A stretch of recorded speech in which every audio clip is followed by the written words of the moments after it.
Hey everyone, welcome to the channel.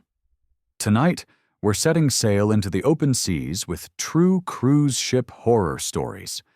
Encounters that prove sometimes the most terrifying part of a voyage isn't what's waiting on shore, it's what happens out on the water. Before we dive in, let me know, where are you watching from, and what time is it for you? Now, let's drift into the darkness together. Story number 1. I was leaning on the railing when it happened, not more than an arm's reach from where Luca and his wife were standing. They'd only been married a week, I think. Everyone on the ship knew them, mostly because they never let go of each other. He had one hand on her waist. She had her veil still tucked into her hair, even though the ceremony had passed days earlier. They were smiling at the water, whispering in Italian, when suddenly his voice broke into a desperate shout. I turned my head and saw him clawing at empty air. She was gone. Just gone. His hands gripped the railing like he was trying to tear it apart, and he screamed, "The sea took her!" His face was twisted in horror, veins straining in his neck, but there was no splash, no cry, no sign of her in the water. She had vanished between one heartbeat and the next. I ran forward, searching the waves, yelling for the crew, pointing at the side of the ship.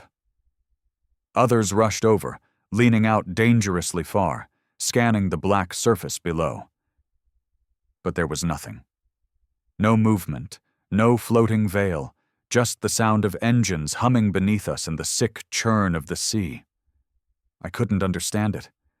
A fall like that should have made a sound, should have left some trace. I looked at Luca, who was trembling, his lips pale, whispering, "Taken," again and again like he'd seen something none of us had.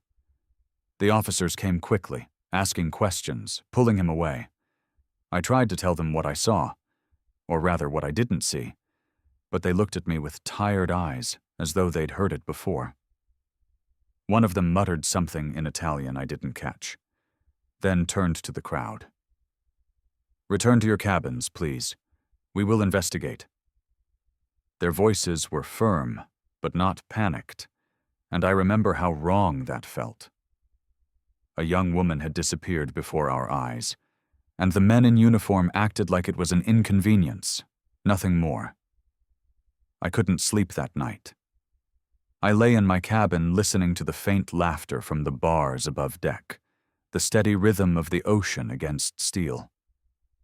Every time I closed my eyes, I saw Luca's face twisted in grief, saw his hands gripping air. By dawn, I decided to find him. He had to know more than he'd said. I found him sitting alone in the lounge, head in his hands, a glass of untouched wine in front of him. His suit was wrinkled, shirt half unbuttoned, like he hadn't moved all night. I sat across from him and said quietly, "I saw it happen. I was right there." His eyes lifted, hollow and red, and he whispered, "She didn't fall. She was pulled." The way he said it sent a shiver down my spine. "Pulled? By who?" I asked, though I wasn't sure I wanted an answer. He stared past me toward the windows, where the waves rolled endlessly, and muttered, "Not who. What?" I pressed him, but he only shook his head, repeating the same word, "See," as if it explained everything. Eventually he stood, swaying, and left me, sitting there. That should have been the end of it. I should have gone back to my life, pretended it was just an accident, but I couldn't. Something gnawed at me.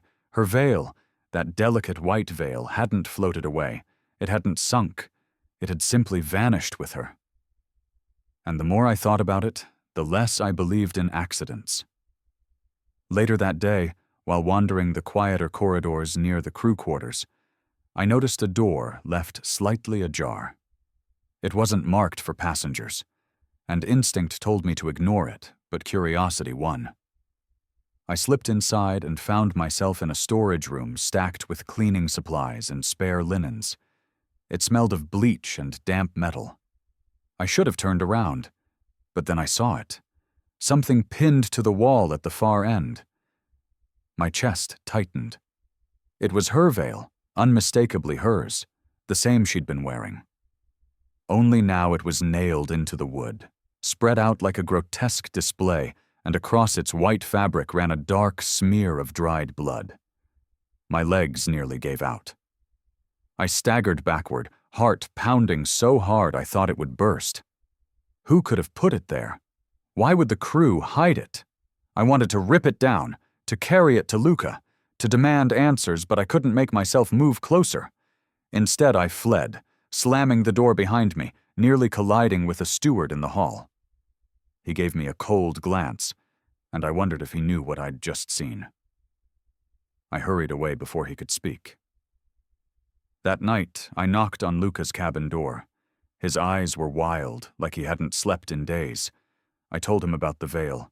He gripped my arm so tightly it hurt, whispering, "They know. They always know." I asked him who, but he wouldn't say. Instead, he began to laugh. High, broken laughter that chilled me more than his words. He said, "They let it happen. Every voyage. Always someone." His voice dropped low, trembling. "This ship feeds the sea." I wanted to dismiss it as grief-driven madness, but I couldn't shake the image of that veil nailed like a warning sign. Over the next 2 days, I noticed things I hadn't before. Certain doors passengers were never allowed through, crew members watching us with expressionless faces, conversations that ended abruptly when I approached. One night, I woke to hear muffled sobs from the hallway, but when I opened my door, the corridor was empty.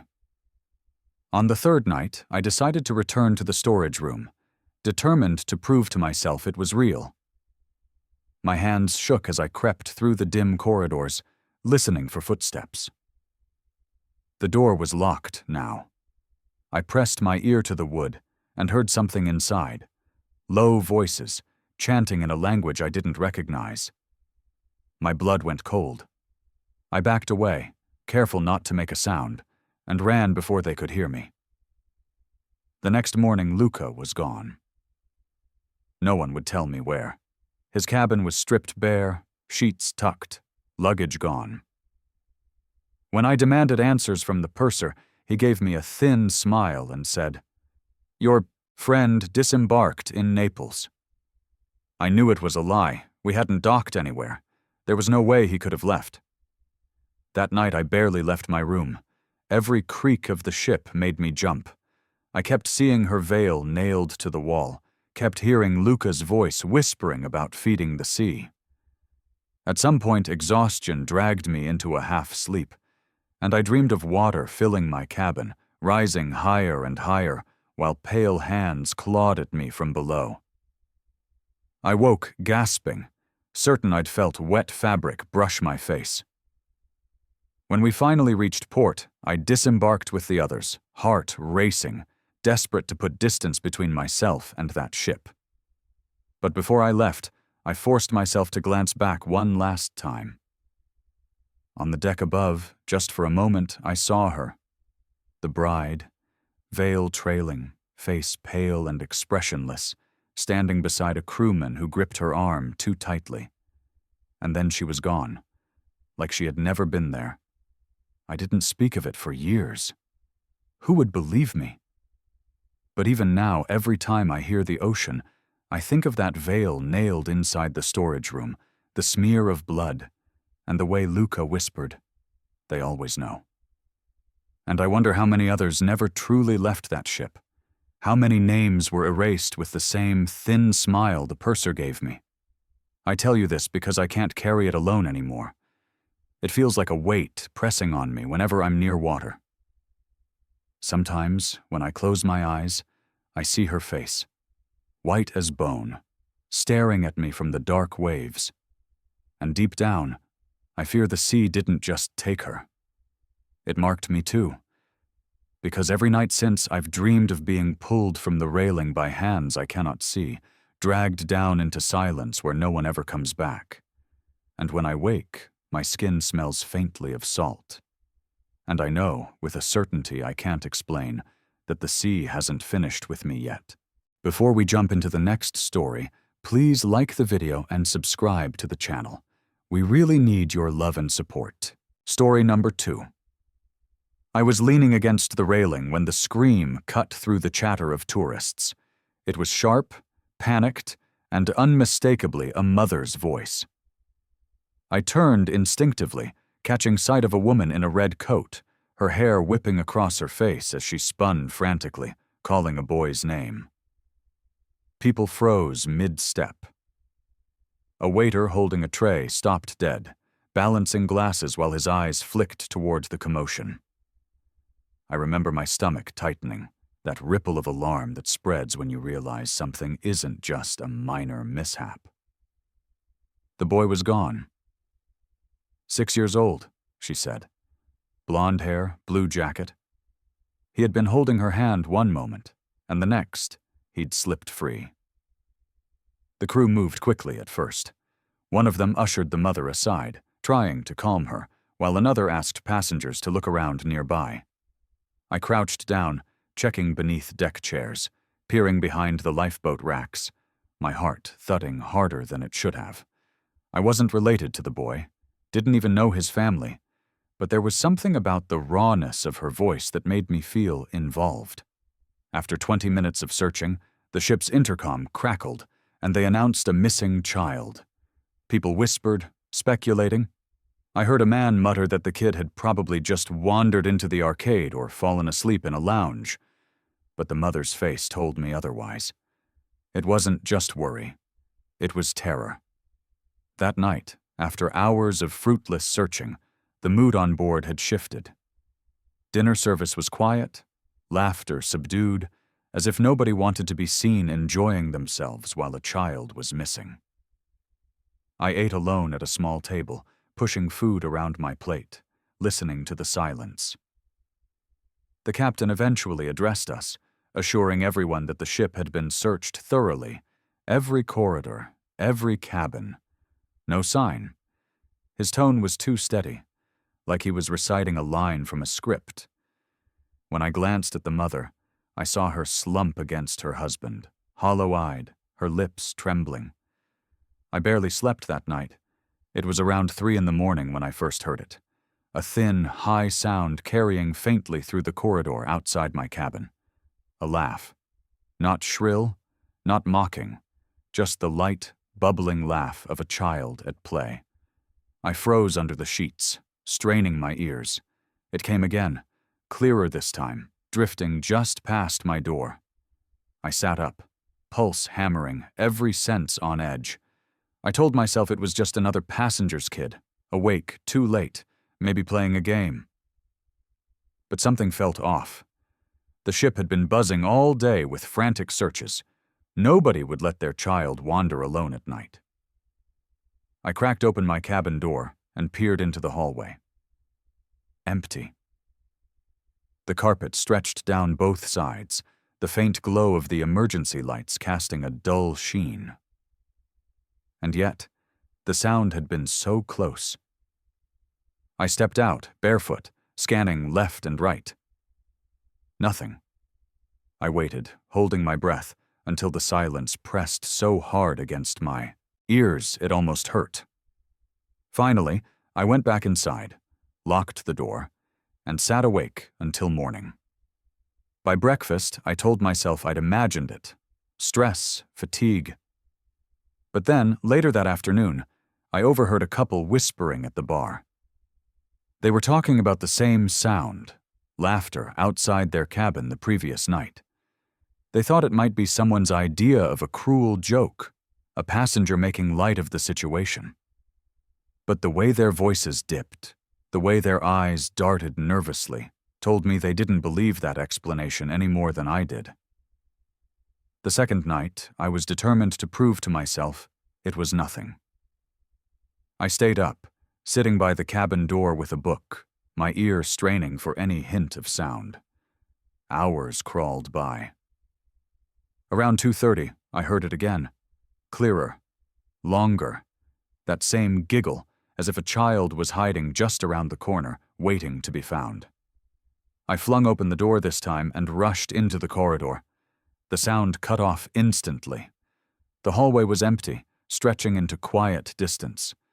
My heart was pounding, my hands clammy, but I forced myself to walk slowly, checking door after door, listening. Nothing. Only my own breathing, ragged and uneven.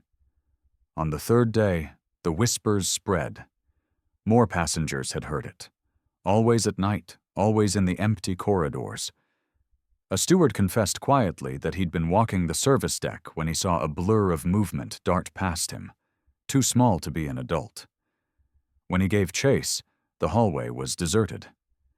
He looked shaken telling it, his hands fidgeting with the edge of his uniform. Still, the official announcements continued. There was no evidence of the boy.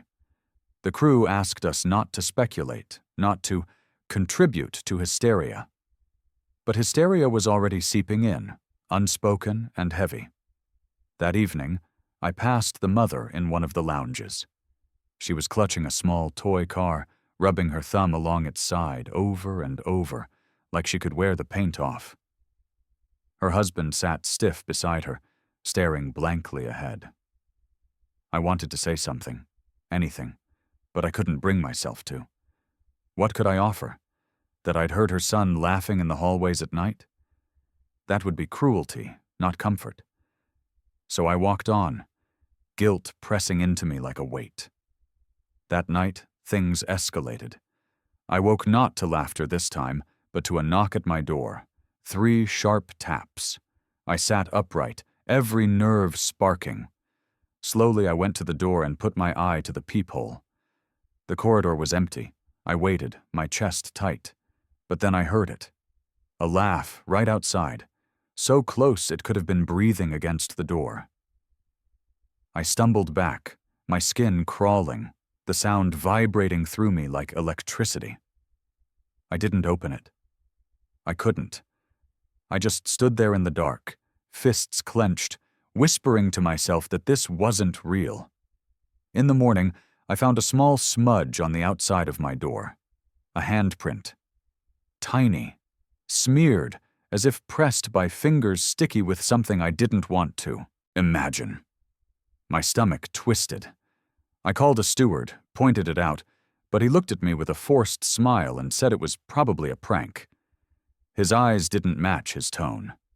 They were wide, uncertain, darting away from mine too quickly. The following day, passengers were restless, snapping at one another, demanding answers. The captain made another announcement, urging calm, reminding everyone the ship would dock soon. But that night, the laughter spread. It wasn't just outside my cabin. It echoed through the stairwells, the lounges, even the dining hall after it had been closed. I heard people muttering prayers under their breath. One woman broke down crying in the corridor, insisting she'd seen a little boy running toward her, only to vanish before she could reach him. I didn't sleep at all that night. I sat awake, staring at the door, feeling the pressure of something unseen pressing in. Around 4 a.m, I heard the laughter again, but this time it was inside my cabin. Behind me, my blood ran cold. I turned slowly, scanning the shadows, every muscle screaming with tension. The sound came from the bathroom. Trembling, I pushed the door open. Empty. Just my own pale face in the mirror, eyes wide, sweat running down my temple. I couldn't stay silent anymore. The next day, I approached the mother. My voice shook as I told her I'd been hearing things. Her son's laughter. She stared at me, her eyes blazing but not with anger, with desperate hunger. She clutched my arm so hard it hurt, whispering, "Where? Where did you hear him?" I told her everything. For a moment, she looked alive again, clinging to the possibility that he was still there, somewhere. Her husband pulled her away, muttering that I was cruel, that I was feeding her false hope. But her eyes stayed locked on mine, pleading. That evening, a group of us decided to search on our own. Passengers, not crew. We moved quietly through the ship after midnight, checking corridors, stairwells, storage rooms. And then it happened. The laughter burst out all around us, overlapping, bouncing off the walls, impossible to trace. One woman screamed. Another dropped her flashlight. We stood frozen, the sound wrapping us in a circle until suddenly it stopped. Dead silence. My breath came in ragged gasps, and then faintly we heard crying. Not laughter, but sobbing. A child's sob. We followed it, heartbeats pounding in unison, down into the lower decks, into a disused storage area that smelled of damp and rust. The sobbing grew louder until we reached a locked door. The mother was with us. She pounded on it, calling her son's name. Her voice cracked with raw agony. We forced the door open. Inside was darkness, stale and heavy. Our flashlights cut through it, sweeping across crates and rusted pipes. And there, crouched in the corner, was a small figure. Blonde hair, blue jacket. The boy. He lifted his head, eyes wide, face streaked with tears. The mother screamed his name and rushed forward. He stood, arms outstretched, and for a heartbeat, relief flooded me. Then he vanished, right in front of us. One blink, and he was gone. The space where he'd stood was empty. The mother collapsed, wailing, her cries echoing in the hollow room. We stood frozen, our minds trying to deny what our eyes had seen. But denial was impossible. When the ship finally docked, the boy was officially declared lost at sea. That was the story they told. No mention of laughter, or sobbing, or vanishing figures. Most passengers hurried away, desperate to forget. But I can't. I still hear it sometimes, in quiet places, when I'm alone. That light, bubbling laugh just beyond reach. And I know, with a certainty that chills me to my bones, that the boy never left that ship. He lingers, trapped between decks and corridors, forever calling, forever laughing, waiting for someone to find him. And I was there. I heard him. I saw him. And I'll carry that with me until the day I die. Story number 3. I had just slipped under the sheets when the knocking started. 3 gentle raps, spaced evenly, polite enough to be service staff, but odd given the hour. I glanced at the clock on the small desk by the bed. 1:47 a.m. My first thought was that someone had made a mistake with room numbers, so I hesitated, listening. The knock came again, followed by a soft male voice, almost cheerful, saying in lightly accented English, "Fresh towels, sir." I froze, my mind immediately catching on the strangeness of it. I hadn't asked for towels. More than that, who needed towels delivered at nearly 2 in the morning? For a moment, I considered answering, just to wave him off, but something about the voice unsettled me. It was too steady, too rehearsed, like someone repeating a line rather than speaking naturally. I stayed quiet, hoping he'd move on. After a pause, I heard footsteps receding down the corridor, measured and unhurried. The next morning at breakfast, I brought it up to the couple seated at my table. They looked at each other, then back at me, the woman lowering her voice. "He knocked on our door last night, too," she said. Her husband nodded, adding, "Same thing. Towels. I opened the door, but no one was there." He chuckled nervously, like he was trying to dismiss it, but I could see the unease in his eyes. Curiosity gnawed at me, so I asked a steward later that day if late-night towel delivery was a thing. He frowned, shaking his head quickly. "No, sir. Not at night. Laundry closed. Towels only in day." His discomfort was obvious, the way he smoothed down his uniform sleeves, as if to occupy his hands. That confirmed it wasn't just an eccentric service. By the second night, I told myself I wouldn't let it bother me. Still, when I got back to my cabin after a late drink, I double-locked the door.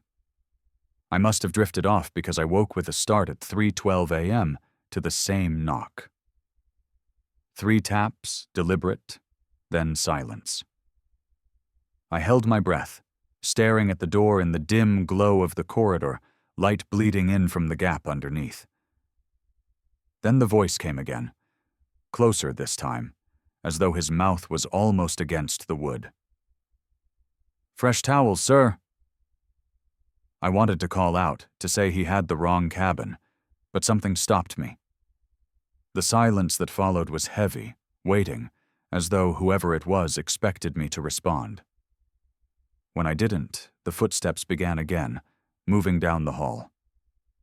Out of a mix of fear and determination, I pressed my ear to the door once the sounds faded. Nothing. Just the faint hum of the engines deep below. The next morning, passengers were buzzing about it. A woman at the pool swore she'd opened her door and seen a bellboy in an old-style uniform holding folded towels.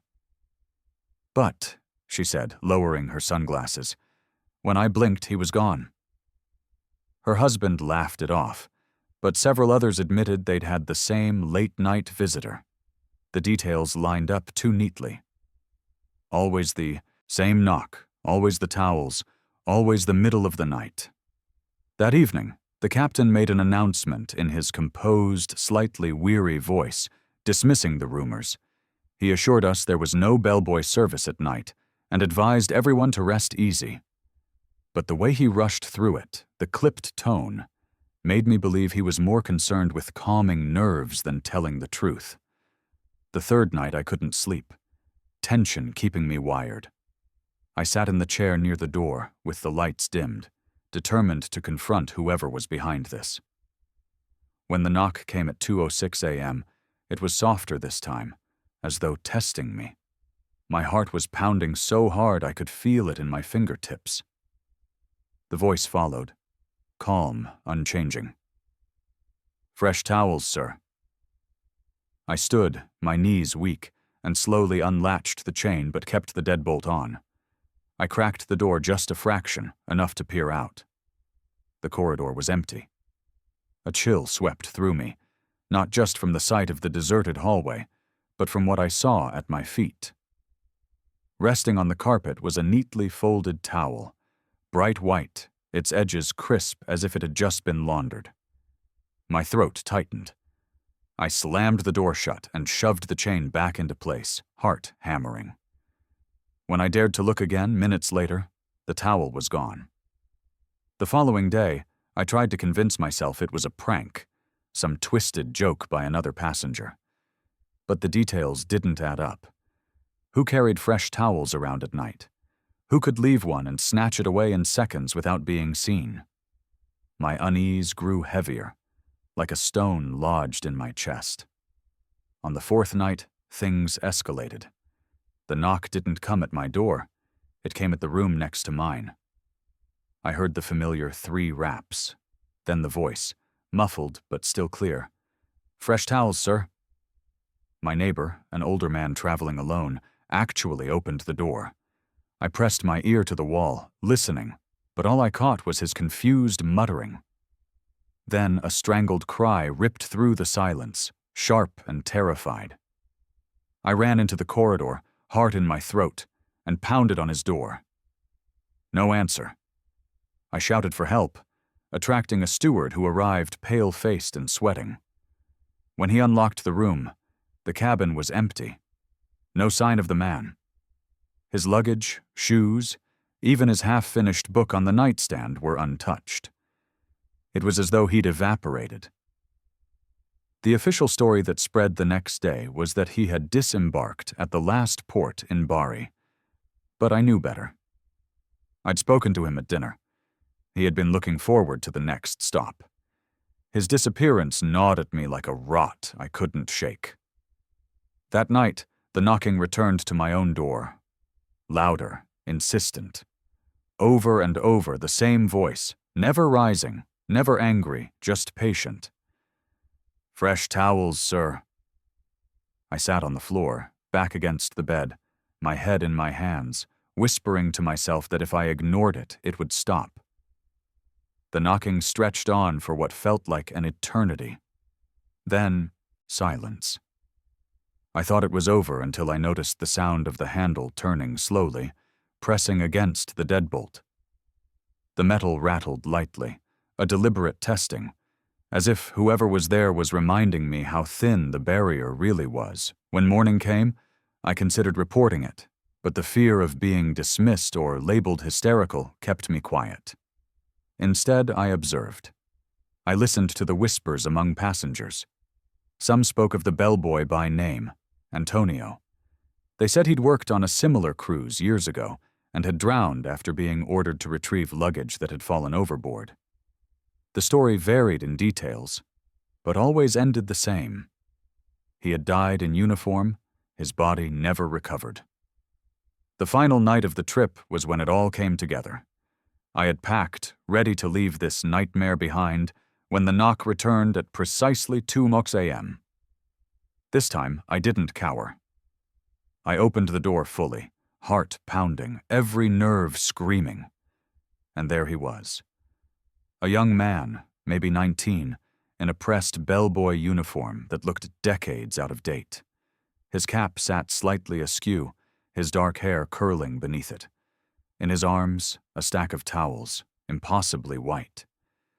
His eyes met mine, and what unsettled me most wasn't anger or malice. It was emptiness. A blank calm, like looking into water so deep no light reached it. He tilted his head slightly, lips parting as he repeated in that same steady tone, "Fresh towels, sir." I tried to speak, but no words came. My mouth was dry, my chest tight. He extended one towel toward me, his hand steady. Against every instinct, I reached out.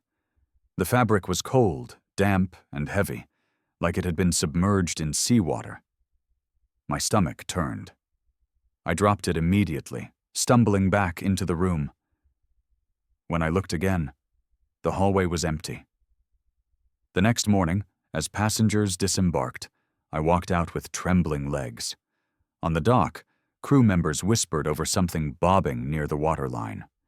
A steward pulled it onto the pier, a bellboy's uniform, soaked, limp, buttons glinting faintly in the sunlight. No body inside, just the uniform. The sight of it made my knees buckle, and I hurried away, unable to bear it. I never spoke of it publicly, never reported what I'd seen. But I can tell you this now because you asked me why I never go on cruises anymore. The truth is simple. I know what I saw. I heard his knock, I held his towel. He wasn't a prank or a rumor. He was real in a way that still makes my skin crawl when I think of it. And sometimes, late at night, when I'm home and half asleep, I swear I still hear it. 3 gentle knocks, followed by a calm voice, always polite, always steady. "Fresh towels, sir. Story number 4. They ran past me so quickly I almost didn't register what I'd seen. 2 children, small, no more than 8 or 9, their hands clasped together, bare feet slapping against the carpeted hallway. I was walking back to my cabin after dinner, half distracted, when their movement jolted me. I turned, watching them disappear around the corner, their laughter trailing faintly behind. Something about the sound. It wasn't joyful the way children usually are. It was tight, rehearsed almost, like a practiced harmony. I frowned, glanced around, but no one else seemed to notice. I shook it off, thinking maybe a family was letting their kids run wild, though even then it struck me as odd. Cruise ships aren't playgrounds at night. The second time I saw them was the following afternoon. I was heading down the staircase toward one of the lounges when the pair shot past again.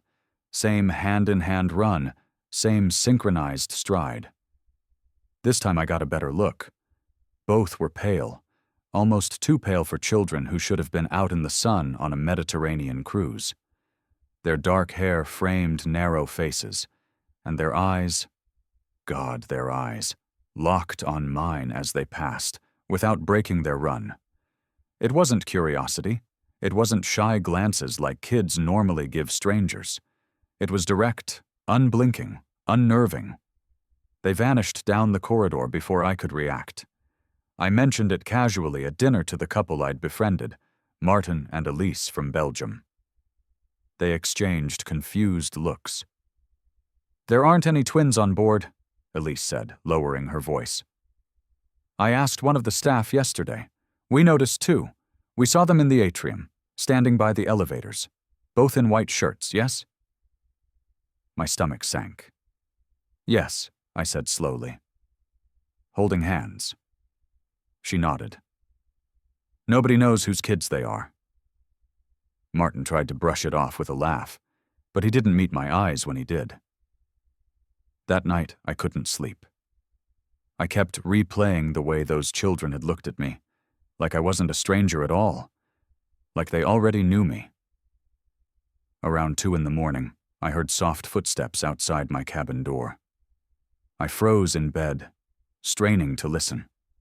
The shuffle of feet, the quick rhythm of children running. My chest tightened, breath shallow. Slowly, I got up, crossed the room, and pressed my ear against the door. The sound stopped. Silence hung heavy. I hesitated, hand hovering over the handle, but I didn't open it. I didn't want to. The next morning, bleary-eyed, I went down to the reception desk. I told the young woman there about what I'd seen. She smiled politely, but her eyes flickered with something else. Hesitation. Unease. "We've had a few reports of children playing in the halls," she said carefully. "But we assure you all minors on board are accounted for." Her tone was scripted. She offered me a voucher for the spa, as if a massage could erase what I'd seen. Later that day, while wandering the deck, I overheard 2 crew members whispering near the lifeboats. One said he'd found small handprints on the inside of a locked supply closet. The other told him to keep his mouth shut if he valued his job. They noticed me watching and quickly walked away. My unease deepened into something heavier, a dread that clung to me like humidity. By the 4th day, sightings of the twins became the unspoken topic among passengers.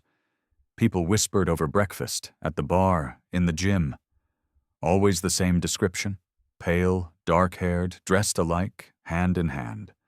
Always vanishing around corners or into empty rooms. Yet no one could trace them back to a cabin.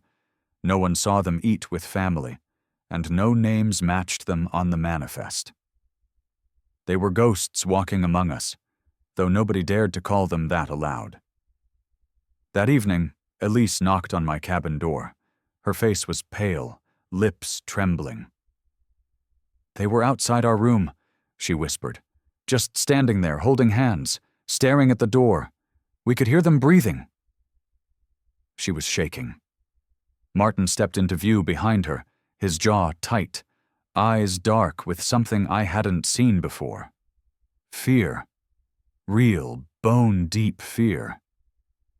We agreed to stick together that night, so they brought pillows and blankets and stayed in my cabin. It felt childish, huddling like kids at a sleepover, but the comfort of their presence steadied me. For a while. Sometime after midnight, the laughter started. Faint at first, then growing closer, filling the corridor outside. 3 of us sat upright, listening, wide-eyed. The sound circled, moving past the door, fading, then returning. Elise clutched my arm. "They know we're here," she whispered, voice trembling. I swallowed hard, trying to muster reason. "It's just kids," I whispered back. "Maybe—" But even as I said it, I didn't believe it. Then came the knock. 3 sharp raps on the door. We froze. Another knock, slower, deliberate. Martin whispered, "Don't answer." My heartbeat was so loud I thought it would give us away. The knocks stopped, but the laughter resumed, softer this time, as if right against the door. Then silence. Morning brought no relief. We went to the front desk again, demanding answers. The receptionist kept her composure, but when we pressed, she finally admitted, almost in a whisper, "There are no registered twins on this voyage." She glanced around nervously before adding, People see them sometimes, on certain routes." That was all she would say. The ship docked briefly in Kotor, Montenegro, a stop I'd been looking forward to. The old town's stone walls, the narrow alleys, the history. I should have felt awe. But the whole time on land, I felt eyes on me. At one point, standing in the crowded square, I saw them again. The twins. Across the street, holding hands, watching me through the throng of tourists. I blinked, and they were gone. I nearly collapsed. Elise had to grip my arm to steady me. "They followed us," I whispered. And I knew in that moment they weren't confined to the ship. Back on board that evening, I resolved to find out more. I cornered one of the older stewards, a man with deep lines etched in his face, who had been working the cruise line for decades. I asked him directly about the twins. His hands trembled as he lit a cigarette, his eyes avoiding mine. "They were real once," he said finally, voice low. "2 children, brother and sister. They died on a crossing years ago, fell overboard. Some say they were pushed." He exhaled smoke, his face pale. "Since then, people see them, running, laughing, always together." My blood ran cold. "Why doesn't anyone do anything?" I asked, horrified. He gave me a bitter smile. "What would you have us do? You cannot remove what is already bound to the sea."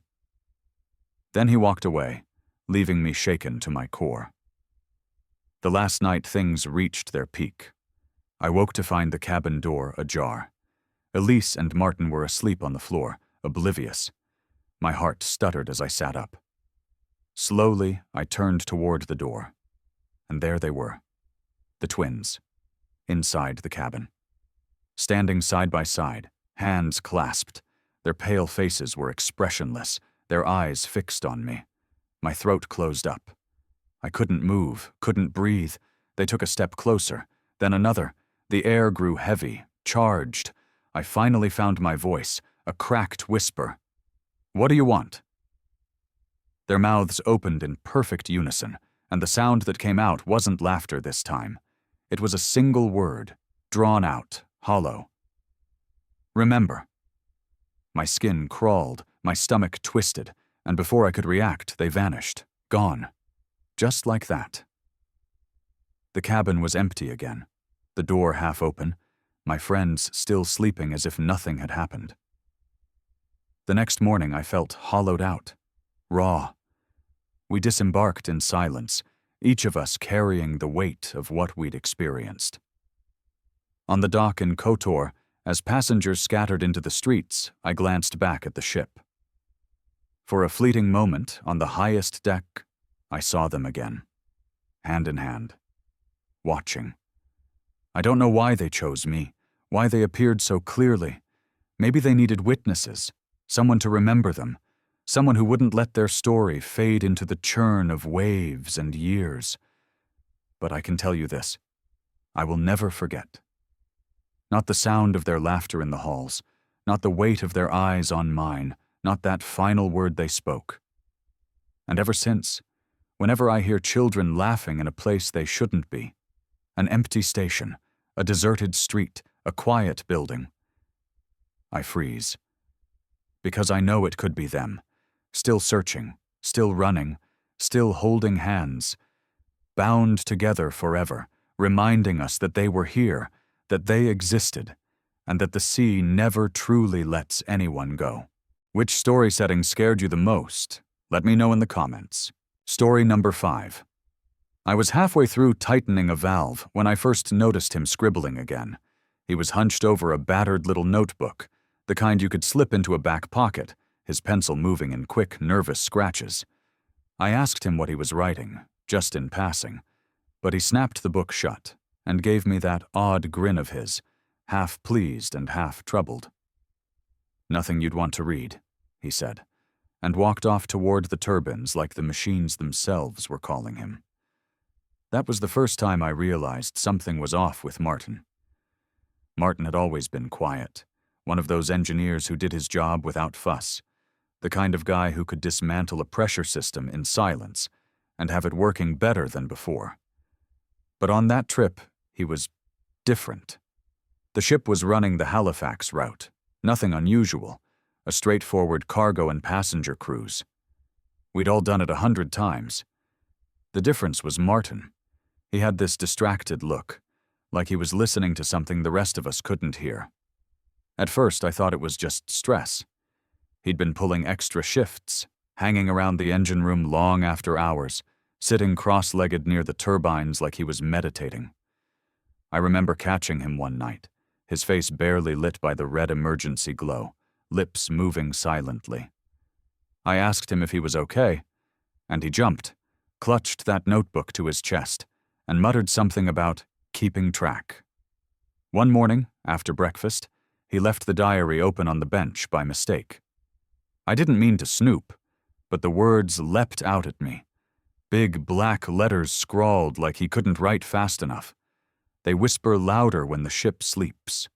The turbines carry voices, not echoes, not metal strain. Words.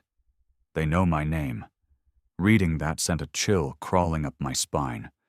I shut the book quickly, but the words clung to me all day. I didn't mention it to anyone, not even the chief engineer. What could I say? Hey, Martin thinks the engines are talking to him? It would have sounded ridiculous. The second time I overheard him, I was checking the gauges while he leaned against the turbine housing, eyes closed, whispering. I caught only fragments. Yes, I hear, not yet, soon. It was like listening to half a phone call. When he opened his eyes, he caught me staring, and that same grin spread across his face, wide and unsettling. He looked almost relieved, like he'd been waiting for someone to notice. You'll hear them too, he said softly, as though promising me a gift I hadn't asked for. That night I couldn't shake it. I lay in my bunk, listening to the faint vibrations of the engines through the steel walls, and for a moment, just a split moment, I thought I caught something in it.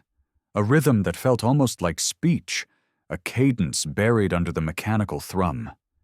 I told myself it was imagination, that Martin's madness was contagious if I let it get to me. But I barely slept, tossing and turning, straining against silence that seemed to hide something just out of reach. The following days only made it worse. Martin became erratic. He stopped showing up for meals, lost weight, eyes ringed with shadows. His diary never left his hands, except when he was writing so quickly the pencil snapped. Once, I saw him smear grease across a page with his fingers like he was drawing something. Later, when I caught a glimpse, it looked like a spiral, tight and unending, drawn over and over until the page tore. The chief finally noticed. He called Martin into his office for a talk. We all speculated afterward. Maybe he'd be relieved of duty, maybe sent home at the next port.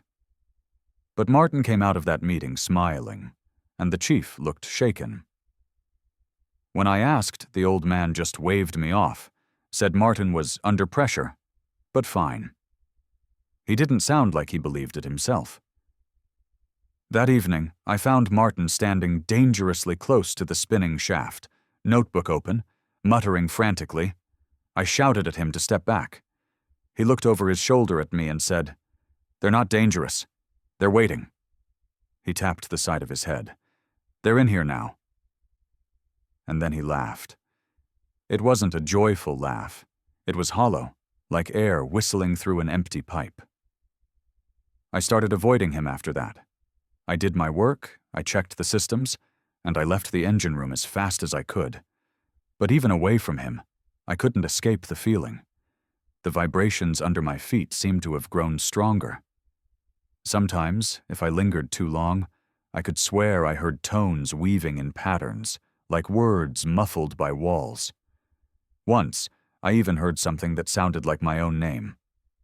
The climax came 2 nights later. I was woken by a pounding on my cabin door. It was one of the deckhands, pale and frantic, telling me to come quick. We ran down into the engine room, and I knew instantly something was wrong. The air was different, heavy, humming so deep it vibrated in my chest. The turbines spun steady, but the sound wasn't steady at all. It was layered, discordant, almost alive. We found Martin wedged inside the shaft housing. His body was broken, twisted in ways a human body shouldn't bend. But his face was smiling, a wide, peaceful smile, like he'd finally found what he'd been chasing. His notebook was clutched tight against his chest, smeared with grease and blood. Nobody spoke for a long time. We just stared, horrified, unable to process how he'd ended up in there. When we pulled him out, his ribs cracked under our hands. I wanted to vomit. The chief finally barked orders, told us to seal the area, keep it quiet until the authorities at port. I shouldn't have, but I opened the notebook before we handed it over. The last entry was written in shaky, uneven lines. The turbines are doors. They breathe. They have promised me release. I go now, not afraid. They are calling my name. I slammed, the book shut, my hands trembling. Even now, recounting this, I can feel the grease under my fingertips. The worst part wasn't what was written. It was that as we lifted his body, the engines surged louder, and for a heartbeat, I could have sworn I heard laughter deep within the roar, not Martin's laugh. Something bigger, fuller, threaded into the steel and steam itself. After Halifax, the incident was quietly written off as suicide by mental breakdown. The official report called it a tragic accident, likely due to stress. Nobody mentioned the diary. Nobody mentioned the voices. We were told not to speak of it. I kept silent for years, but silence doesn't erase the memory. I still hear the hum when I close my eyes. Sometimes, in quiet rooms, I catch the faintest trace of that same cadence, like words just out of comprehension, teasing at the edge of hearing. And I can't shake the thought that Martin wasn't insane at all. He heard something real, something alive in those turbines, something that wanted him. I keep thinking about that smile. He didn't look afraid. He looked fulfilled, as though he'd gone exactly where he meant to go. And that terrifies me more than anything, because if he was right, if those engines really were doors, then they're still there, waiting, and they're still whispering. And every so often, when I'm alone and the world quiets down, I swear I can hear them calling my name too. Story number 6. I had been working night shifts at Te Arataki Center, a private mental health facility in Rotorua, for a little over 3 years when it happened. The place had its quirks: old wiring, occasional murmurs from the long corridors, and patients with histories that could make you shiver. But it paid well, and I had grown used to the rhythm of it. Most nights passed without incident: medication rounds at 8, room checks every 2 hours, and endless paperwork in between. That night started no differently, but it would end with me questioning everything I believed about safety, sanity, and trust. It was just after midnight when the power went out. Not the flickering kind that warns you. It was immediate and total. The hum of lights, the low buzz from the security monitors, even the faint mechanical breathing of the building. It all just stopped. The sudden silence hit harder than the darkness. I was in the nurses' station on the 2nd floor, reviewing patient reports when everything went black. I sat still for a few seconds, waiting for the emergency systems to kick in. They didn't. At first I thought it might be a localized outage. Rotorua had its share of them, and usually backup generators took over in less than a minute. But this time nothing happened. No lights, no alarms, no backup, just silence, stretching out like it wanted to swallow the whole building. I reached for my torch, which we always kept on the desk, but it was gone. I could have sworn it had been there earlier. Irritated and uneasy, I fumbled through drawers until I found a candle and matches. Emergency stockpile from the earthquake drills. I lit it, and the small flame cast a shaky circle of light around the station. Just then, I heard something down the hallway. Not footsteps exactly, more like movement, a scuffling drag, maybe someone pacing. I called out, "Hello?" "Everything's fine, just a power outage. Please return to your rooms." But no one answered. I started walking down the corridor, candle in one hand, clipboard in the other, checking room by room. Some doors were locked, others ajar. Room 12, where we housed patients under heavier supervision, was wide open. I paused. It should have been deadbolted from the outside. I looked inside and saw the room was empty. The mattress had been stripped, pillows gone. The window, always sealed shut, was intact. I felt my heart stutter. Room 12 had only one occupant, Ira Kaitapu. Ira had been with us for almost a year. Mid-30s, Maori, soft-spoken but eerie in a way I never could put my finger on. Unlike most of the others, he never reacted during group sessions. He would sit silently, watching. I had only ever heard him speak when he sang. Soft lullabies, old ones, the kind my grandmother used to hum. There was something peaceful about it, but also something too calm, too composed. As if he was in on a secret none of us could understand. I turned to head back to the nurse's station, thinking maybe he'd slipped out and would return once the lights were back.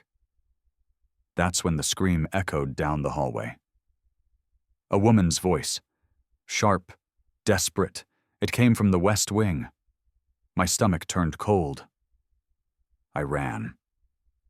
I found Marie slumped near the staff break room, blood dripping from a gash on her forehead. She was barely conscious. Her uniform was torn, and she had defensive scratches on her arms like she'd been attacked. I knelt down, trying to rouse her, but she could only whisper, "They're out. They're out." I tried using the landline on the wall. Dead. The radios weren't working either. No power, no comms, no alarms. We were cut off. I dragged Marie into the break room, locked the door, and pushed a filing cabinet in front of it. I couldn't carry her down the stairs, not alone, and I didn't know who else might be hurt. I promised her I'd be back and forced myself to keep moving. The next corridor was worse. Glass shattered. Blood smeared across one wall, a chair thrown through a door. I found Harish, our night janitor, crumpled near the stairwell, his arm bent the wrong way and one eye swollen shut. I don't think he even saw me. I didn't stop. I couldn't. The more I saw, the more one fact became clear. This wasn't chaos. This was organized. Someone had planned this. Ira! The thought came uninvited, but it made sense. He was always alert, always watching, and more importantly, he was calm. Too calm. Even when other patients lashed out or the alarms blared during drills, Ira remained still, eyes half-lidded, humming to himself. I started replaying the past weeks in my mind. His behavior, the way he interacted with others, or rather, how they looked at him. Fearful, obedient. I had written it off as paranoia, but now it seemed they might have been following him all along. Back in the hallway, I saw shadows moving at the end. 2 figures, one limping, the other holding something in their hand. I ducked into an office and held my breath.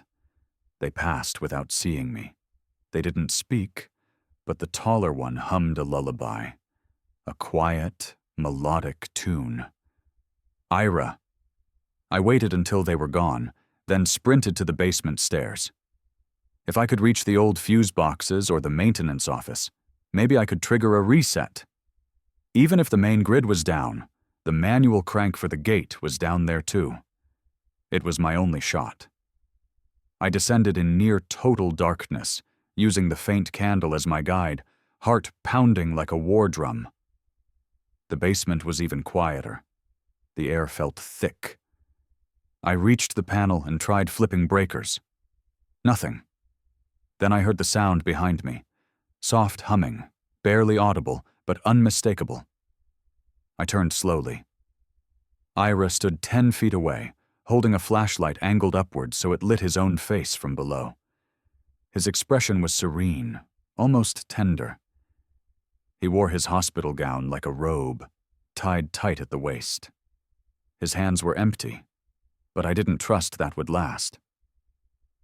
"Why?" I asked, my voice a whisper. He smiled. "Because silence must be taught." I didn't understand. "They filled us with noise," he said. "Drugs, orders, alarms. Every second, someone's voice telling us who to be, what to feel. I wanted them to hear what we hear. The quiet between thoughts, the space where real things live. I started backing up slowly.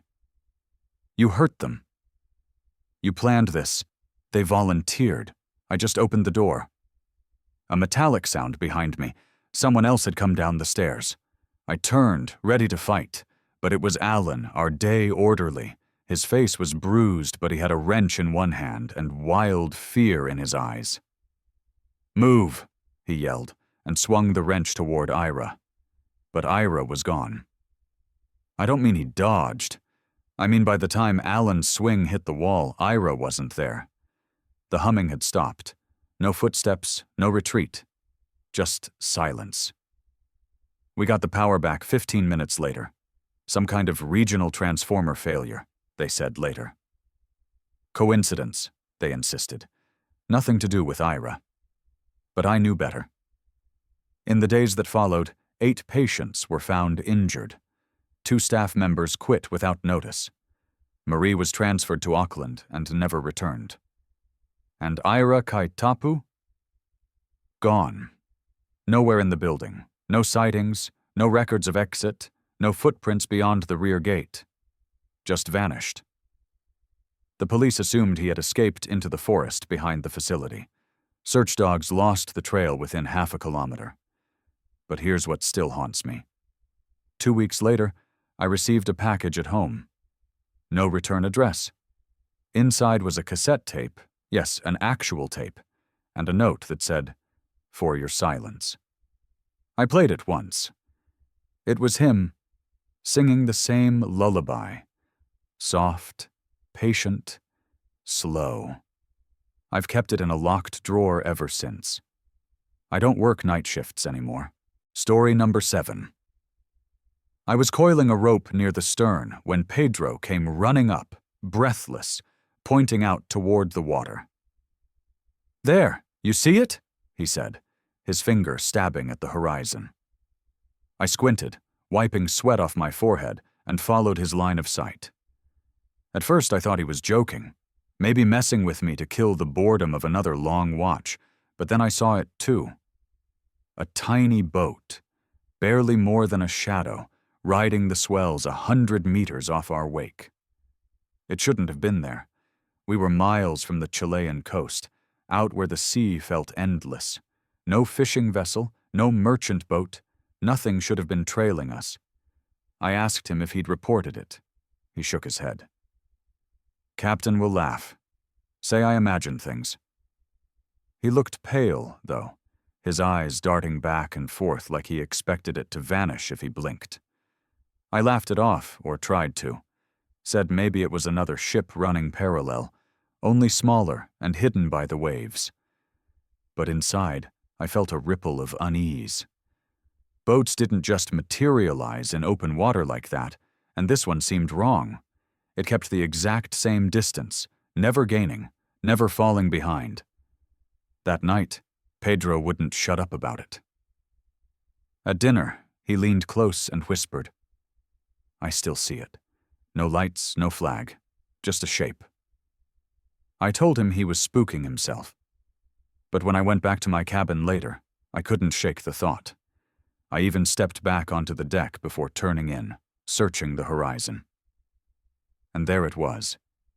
Faint, almost swallowed by the waves, but steady as a heartbeat, a little black blot trailing us. The next morning, Pedro was jittery, his hands trembling so badly he spilled coffee on his shirt. He said he dreamed of voices calling from the water. Children, women, all crying out in Spanish in words he couldn't fully make out. "They want me to join them," he whispered. His face looked hollow, like he hadn't slept at all. I wanted to believe it was fatigue, maybe seasickness twisting his mind. But he wouldn't eat, wouldn't joke, wouldn't even smile. By the third day, the boat was still there. Not closer, not further. Some of the other crew noticed now, too. I overheard two of them talking, one saying it was just driftwood, another swearing he saw oars dipping into the waves. When someone reported it to the captain, he dismissed it with a wave of his hand. Nothing out there. Mirage, fatigue, forget it. His denial didn't comfort anyone. It only made us talk in hushed tones, each glance over the railing confirming the same thing. The damn boat refused to leave. Pedro grew worse. He refused to go below deck, always standing near the stern, eyes locked on the wake. Once, I found him gripping the rail so tightly his knuckles bled, his lips moving in some prayer I didn't recognize. I grabbed his shoulders and shook him. "It's nothing, Pedro. Forget it." He just stared past me, muttering, "They're waiting. They know my name." That night. I couldn't sleep again. I lay awake, listening to the ship's groans, the creak of metal, the rhythmic slap of waves. Then I heard something else. A sound that shouldn't have been there. Voices. Faint, rising and falling with the water. I pressed my ear against the cabin wall, and I swear to you I heard my own name. My blood turned cold. I shoved my hands over my ears and squeezed my eyes shut, repeating to myself that it was just the sea, just my mind. Morning came with chaos. Pedro was gone, his bunk empty, his few belongings scattered. The crew searched every corridor, every storage room, but no sign. I knew, before they told me, where he would be.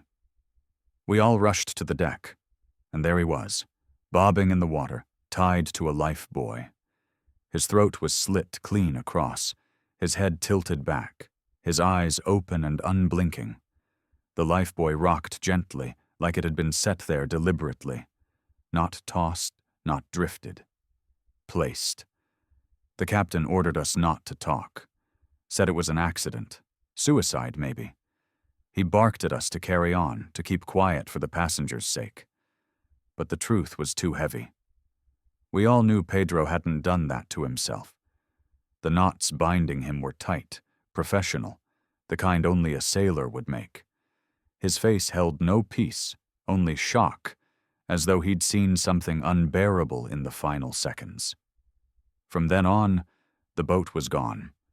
Vanished, like it had taken what it wanted and slipped back beneath the waves. But the silence it left behind was worse than its presence. Nobody joked anymore. Meals were eaten in silence, eyes averted. Some crew whispered that Pedro had been claimed, that he'd been chosen. I didn't want to believe that, but each night when I tried to sleep, I heard echoes of voices in the water, calling softly, insistently, my name threading through them like a hook pulling tight. I started drinking to dull it, sneaking bottles from the supply. The alcohol made me numb, but never drowned the sound. The voices followed me everywhere. On deck, in the engine room, even in the dining hall. Always faint, always there, like a current beneath the world. One night, I stumbled to the stern, bottle in hand, and saw the wake stretching into blackness. I gripped the railing, swaying, and for an instant I thought I saw figures bobbing in the foam. Arms reaching, pale faces turned upward. My chest seized. I blinked hard, and they were gone. But my hands shook so violently I dropped the bottle overboard, listening to the splash vanish into endless dark. The captain kept up the lie. When we docked in Valparaiso, he told the authorities Pedro had drowned accidentally. No mention of the slit throat, no mention of the lifebuoy. We were warned to keep silent or risk our jobs, maybe worse. Some crew quit right then, refusing to sail again. I stayed, though I don't know why. Maybe I thought staying silent would make me safe. Maybe I was too scared to face life on land with what I'd seen. But the truth never left me. I still wake at night, decades later, hearing faint laughter in the distance, like water carrying sound from far away. Sometimes, when I'm near the sea, I feel the urge to step closer, to listen. And I swear on those nights I hear Pedro's voice among the others, calling me to join him. So when you ask me why I can't go near a ship anymore, why the very sight of an ocean makes my stomach twist, that's why. I saw what waited out there, trailing us like a shadow, patient and hungry. It wasn't a hallucination. It wasn't fatigue. It was real. And it took Pedro. I know one day it will come for me too. Not with violence, not with force, just with a soft voice in the water, speaking my name until I answer. And when I do, I'll end up just like him, tied to a life buoy, throat open to the sea, eyes staring forever at the dark horizon where the boat waits unseen. Story number 8. I was wiping down the silverware when I noticed Chem standing by table 9, his notepad in hand, nodding like he was listening intently. The dining room was empty. Lunch service had ended an hour ago, chairs tucked in neatly, tables bare except for folded napkins. But there he was, pen poised, scribbling something, then looking up, smiling, tilting his head as if responding to someone's order. I froze mid-wipe, fork slipping from my cloth, because I knew what I was seeing didn't make sense. I had been in this job long enough to know the rhythm of shifts, when the dining room buzzed, and when it was still, and there was no one at that table. I walked over slowly, trying to keep it casual. "Hey, Tim," I said, "what are you doing?" He glanced at me, surprised, almost guilty, then smiled too quickly. "Just making sure everything's ready for dinner service," he said. But his notepad was covered in fresh handwriting, and when I leaned closer, I saw lines like, 2 lamb dishes, 1 wine, no onions, please. My stomach turned. It wasn't notes for service. It was an order. The first time I convinced myself he was joking or practicing. Tim was younger than most of us, barely 20, fresh-faced with that eager-to-please energy that made him popular with passengers. But over the next few days, I caught him again and again. Always at the same table, sometimes others, but always speaking quietly, nodding, writing things down. Once, I even heard him ask, "Would you like still or sparkling water?" in that professional tone we used for real guests. When I told our supervisor, Murat, he brushed it off. "He's probably daydreaming," he said. "Don't make trouble. Sam is harmless." Harmless. That word stuck in my head when, a few nights later, I saw him carrying a tray stacked with plates toward an empty corner. He set them down carefully, lifted lids, poured wine into glasses that weren't there. He even pulled out a chair, as though someone invisible was sliding into it.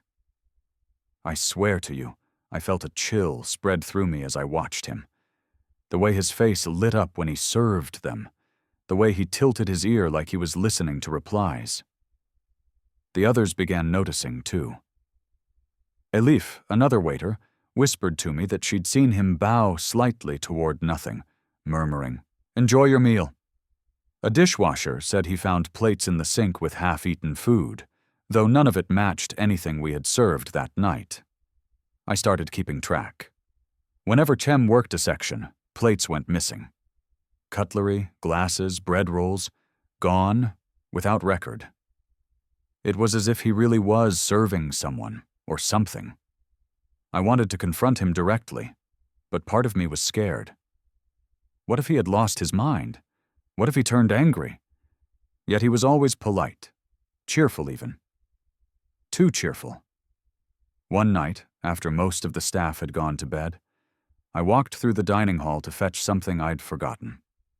The place was dark, except for a faint glow from the bar.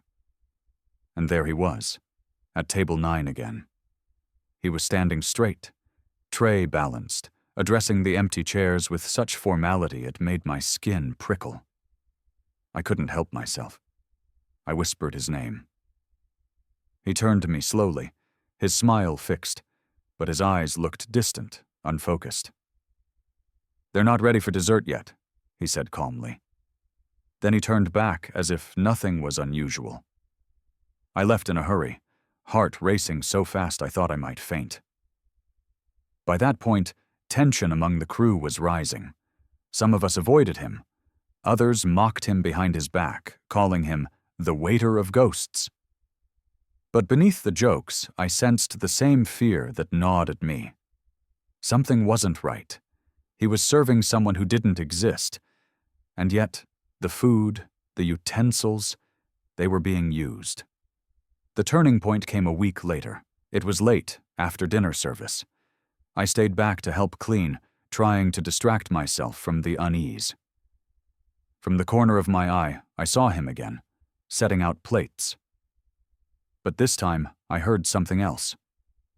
A faint clink, the sound of cutlery being lifted. I froze, cloth in my hand, and listened harder. It wasn't just Tem moving dishes, it was the unmistakable scrape of a fork against porcelain. My skin crawled.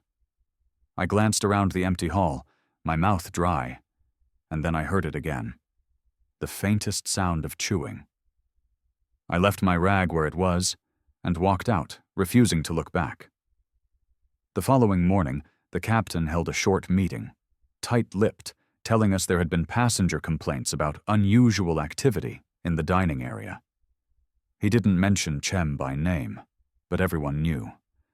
They asked him to rest, take some shifts off. He agreed without protest, which almost worried me more. He didn't defend himself, didn't deny anything. He just smiled faintly and said, "They won't like that." I couldn't shake his words. Who were they? The night before it happened, I barely slept. Something gnawed at me. The image of him talking to empty space, the sounds I'd heard.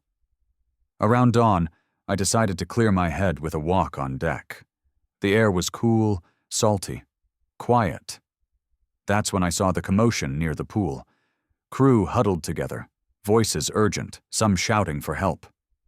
I rushed forward, heart pounding, and then I saw him. Sem. Floating face down in the pool, his tray still clutched in one hand, as if he'd been serving right up until the water closed over him. We pulled him out. His skin was pale, his lips blue, but what froze me wasn't his body. It was the pool side. Plates lined neatly at the edge, glasses filled halfway, food arranged carefully, like a dinner set for guests who weren't there. The official story was drowning. They said maybe he slipped, maybe exhaustion overtook him. But I can't forget the details. The way his hand clutched that tray so tightly we had to pry it free. The way the plates looked used, food partly eaten. And worse, when I looked closely, the chairs near the pool were pulled slightly out, as though someone had been sitting there. We buried him when we docked, the crew subdued, the passengers kept away from the truth. His family was told it was an accident. I wanted to believe that. I wanted to tell myself he'd lost his mind, imagined everything, and drowned by mistake. But I can't. Not after what I saw. Because 2 nights later, after he was gone, I walked past the dining room again. I swore I'd never set foot there at night, but curiosity dragged me close. Through the crack in the door, I heard it. The soft scrape of chairs, the delicate clink of silverware, and then, faintly, a voice. Familiar, warm, professional. Sem's voice. "Good evening. May I take your order?" I ran. Even now, when I sit in silence, I sometimes hear echoes of it. His voice, polite and calm, addressing guests I can't see. And I know deep down that whatever claimed him on that ship wasn't satisfied with one waiter. It had been hungry all along. Hungry and waiting. And Tem was only the first to serve them. I wish I could say I left it behind when I quit that job, but I didn't. The sound follows me. At night, when I eat alone, I sometimes hear the faint scrape of a chair beside me. Sometimes I feel the brush of air across my arm, like someone settling in. And I can't help but imagine Chem, still out there, smiling that too bright smile, setting a table for guests who should not exist. That's the truth, my friend. I wish it wasn't. But I saw it happen. I smelled the food. I heard the cutlery. I watched him drown with that tray in his hand. And no matter how hard I try, I can't unsee the empty places he served, the meals that disappeared, or the invisible company that still lingers whenever I close my eyes. Story number 9. I was leaning on the rail near the stern when one of the dock workers started shouting, his voice sharp and angry, echoing up from the cargo bay. I glanced over and saw 2 uniformed crew members rushing down the gangplank toward him. Curiosity tugged at me, and I drifted closer to watch, craning my neck over the edge to see what the commotion was about. They had pried open a crate, one of several being loaded from the port in Paramaribo, and inside was a flurry of green feathers. Parrots. At first, everyone laughed, relieved it wasn't explosives or drugs, but the laughter died quickly. The birds weren't screeching or flapping wildly, they were talking. Clear human words spilling out of their hooked beaks. "Help me. Please. No more." I swear to you, I felt my entire chest seize. The crew froze, exchanging nervous glances. The dock worker crossed himself. A parrot cocked its head and said another phrase in a tone that mimicked exhaustion, like a dying man. "Don't lock me in there."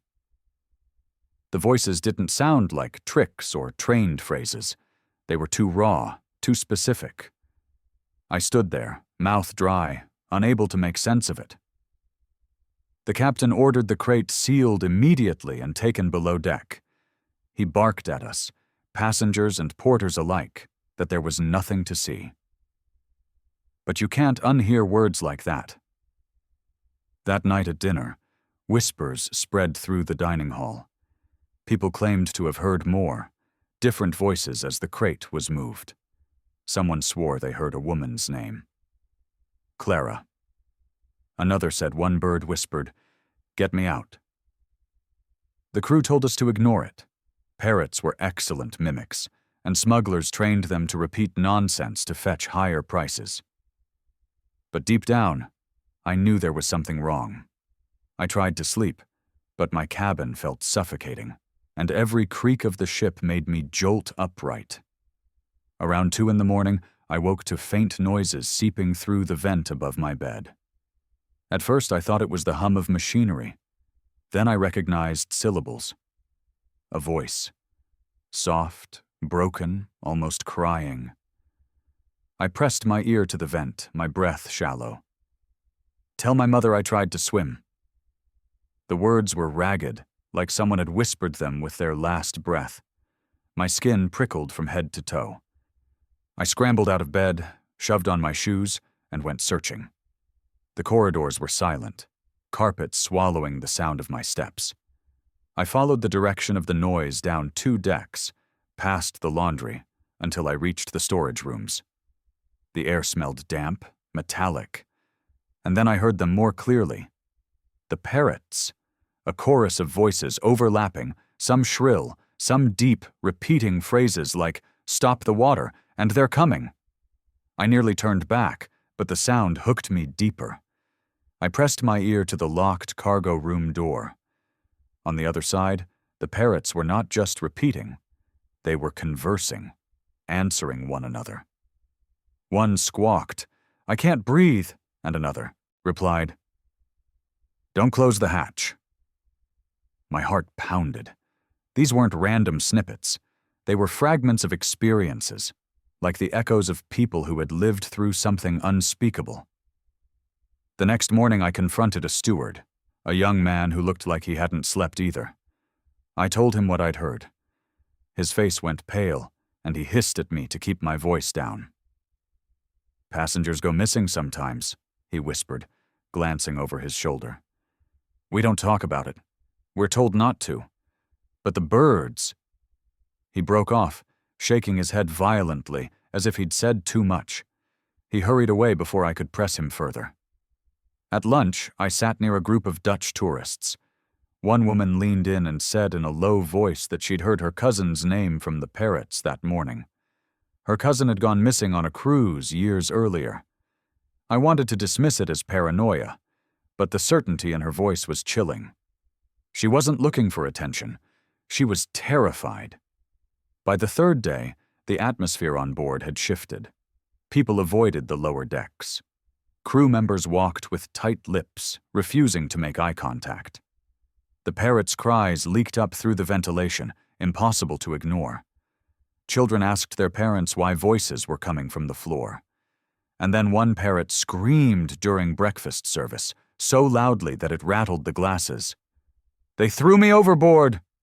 The entire dining hall froze. A fork clattered to the floor. The captain stormed in, furious, and ordered everyone back to their rooms until further notice. That afternoon, a rumor spread like wildfire. A manifest from an earlier voyage listed several passengers who had disappeared mid-cruise, all officially recorded as lost at sea.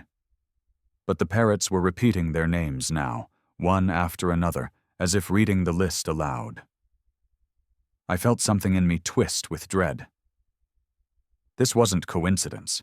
These birds had been somewhere, had heard things they should not have heard.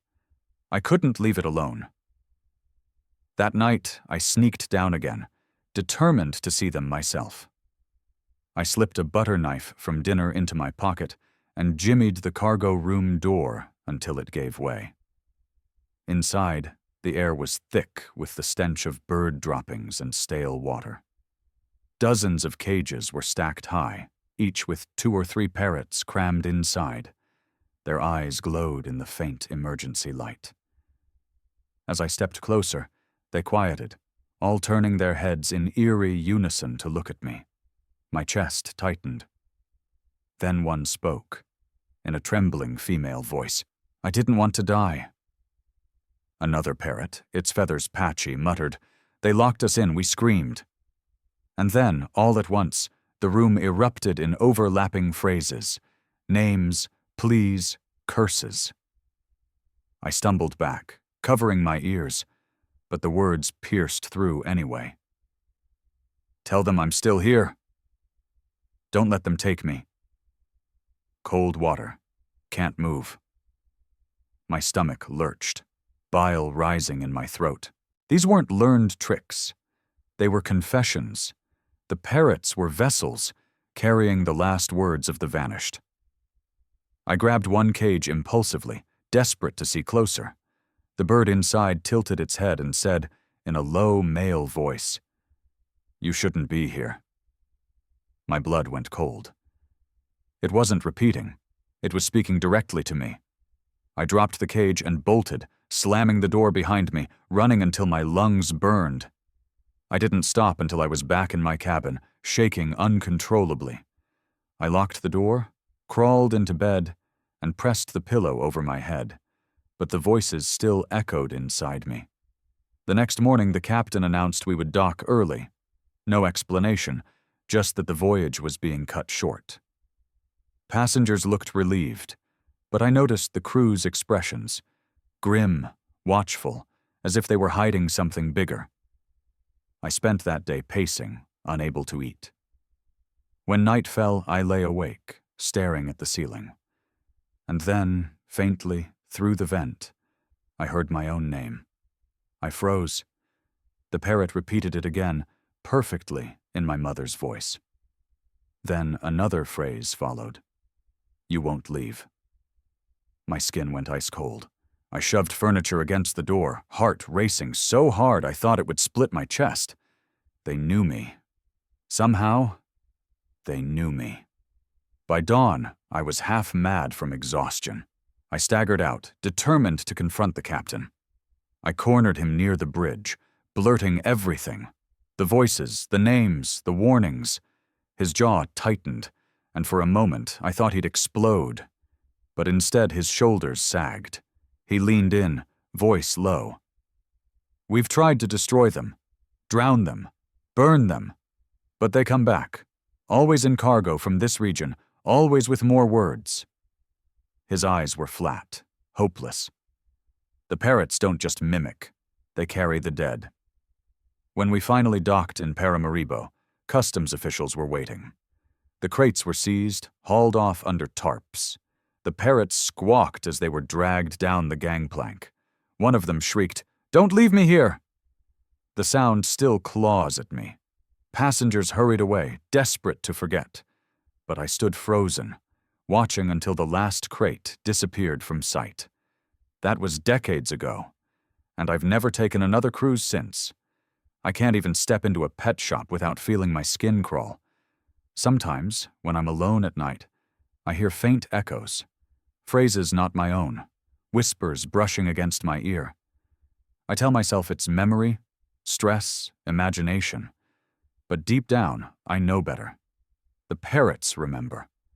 They carry the voices of the lost. And once you've heard them, once they've spoken your name, you never really leave them behind. Story number 10. I was midway through organizing bandages when the phone on the infirmary wall rang. A sharp, metallic sound that cut right through the hum of the engines. It was late, close to midnight. And I remember blinking at the receiver in surprise because calls at that hour usually meant a passenger was seriously ill or drunk enough to need stitches. I answered quickly, already bracing myself. A male voice, calm and clipped, told me there was a patient in cabin 312 with chest pains. Urgent. My pulse picked up. Chest pains always meant heart attack until proven otherwise. I grabbed the portable kit, checked for oxygen, and hurried out, my sneakers squeaking against the narrow corridor as I made my way to the passenger decks. The hallway outside 312 was silent when I arrived. I knocked firmly, called out that I was the nurse. No answer. I knocked again, louder, pressing my ear against the wood. Nothing. I tried the handle. It opened smoothly. Inside, the room was pristine, bed neatly made, no suitcase in sight, no trace of anyone ever having stayed there. I stood in the doorway for a long moment, kit clutched in my hands, the unease prickling at the back of my neck. Eventually, I backed out, closed the door, and double-checked the brass number plate. 312. Exactly as the voice had said. Back in the infirmary, I phoned reception to confirm the cabin assignment. The clerk on duty checked the manifest and told me plainly, 312 isn't occupied on this sailing. I laughed nervously, insisting I'd received a call. He sounded puzzled, but assured me no one was staying there. When I hung up, the silence in the infirmary felt oppressive, the fluorescent light suddenly too bright. I told myself it had to be a prank call. Ships were full of bored teenagers who loved testing boundaries. That was all. The next night, it happened again. I had just finished writing notes when the phone rang at 1 a.m. Same calm male voice. This time he asked me to go to cabin 427. Woman fainted, he said. I grabbed my kit and hurried off, heart pounding with adrenaline. When I got there, the door stood ajar. I stepped inside cautiously, calling out. Empty again. Sheets untouched, no luggage, no perfume, nothing. A hollow space. My chest tightened, and I backed away fast, returning straight to reception. I asked the clerk to humor me and check again. He frowned, flipped through his log, and said, Cabin 427 wasn't sold for the voyage. Vacant. My mouth went dry.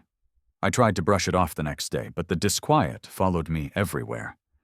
I kept glancing at the infirmary phone, half expecting it to ring again. When I passed other crew, I almost asked them if they'd ever heard of this kind of thing, but I didn't want to sound unhinged.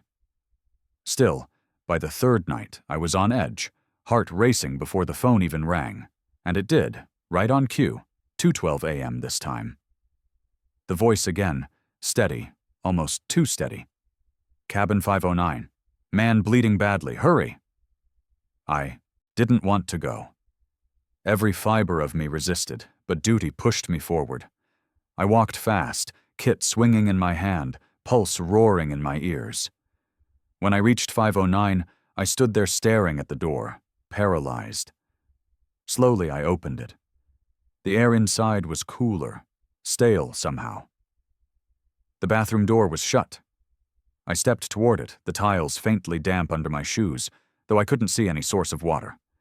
I pushed the bathroom door open with my elbow. Empty. Sink dry. Mirror clean.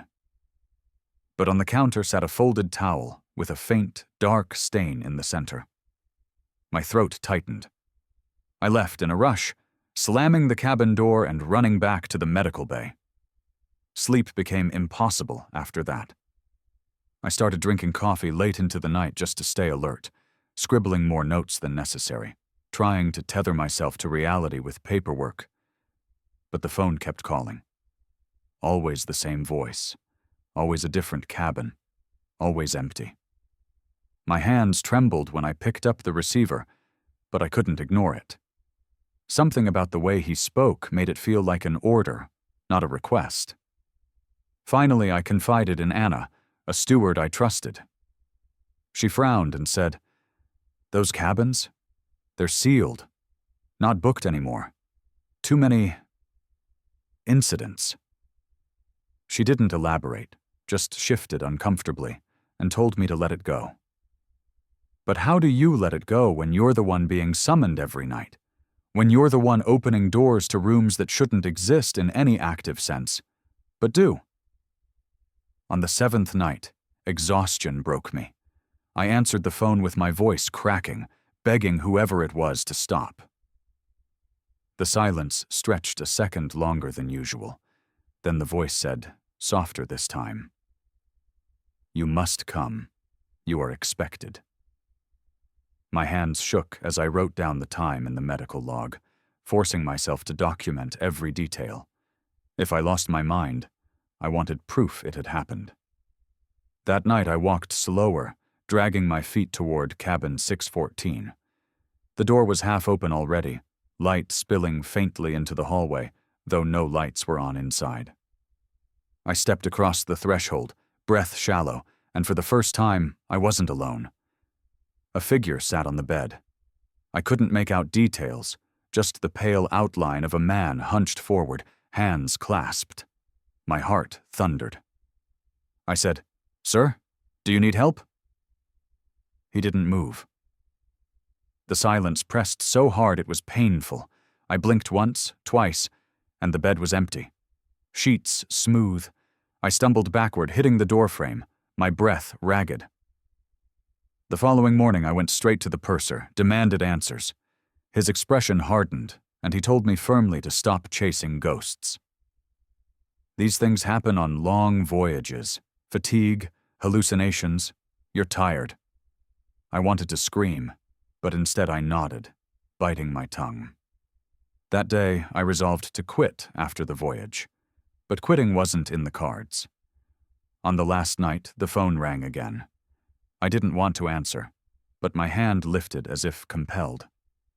"It's time," the voice said simply. My stomach lurched. "Time for what?" I whispered. No response, just the faint click of the line ending.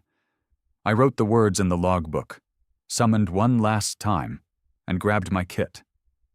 My body moved on autopilot down the dim corridor to cabin 701. The door was wide open. Inside, I felt an oppressive heaviness, a pull.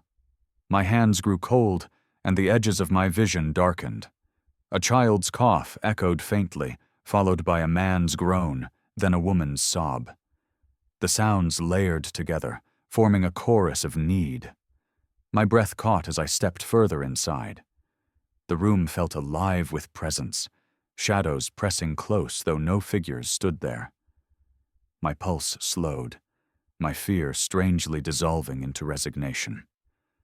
I understood, in a way I can't explain, that they weren't passengers now. They were echoes, fragments of people who had once filled these cabins and never left.